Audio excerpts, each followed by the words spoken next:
And that's something that's especially prevalent in wrestling, as the ending of wrestlers' careers and even the last few years of their careers can sometimes be bad enough to put a dent in their entire legacy. But if done right, a wrestler's retirement, the ending of their careers, can be the most beautiful thing in the most beautiful way to tie a bow on an amazing career in the company. Ric Flair is a wrestling legend with a career that spans more than 3 decades and includes over 4,700 recorded matches and over 40 title reigns spanning over the NWA, WCW, and WWE. The Nature Boy Ric Flair is basically a godfather of professional wrestling. But in 2007, Ric Flair was starting to slow down, with age and injuries catching up to him. Regardless though, a reluctant Ric Flair would make the promise that he would never retire. And it was at that moment that the boss, Vince McMahon, would bring him an ultimatum. Because the next match that Flair lost, he would have to retire. And this would be the beginning of the end. A gripping week-to-week story of whether a warrior still had one more fight left in him. With every match now being a fight, with Flair fighting to literally keep the legacy of Ric Flair still going. And eventually, at WrestleMania 24, the legacy of Ric Flair would simply run out of fight, with the person to finally end the career of Ric Flair being an emotional and heartbroken Shawn Michaels. While Flair would ultimately lose this match and his career, the lasting image of a dying warrior giving it every single thing he'd had before being taken out is something that's gonna stick with wrestling fans and Ric Flair fans for the rest of eternity. I mean, that would be the only thing if Rick literally didn't come out of retirement to wrestle in TNA, another company anyway, but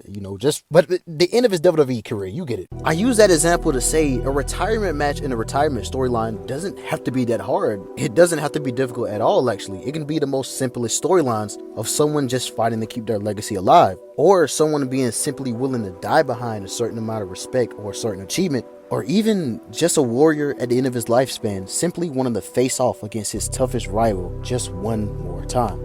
It simply just depends on how you write it.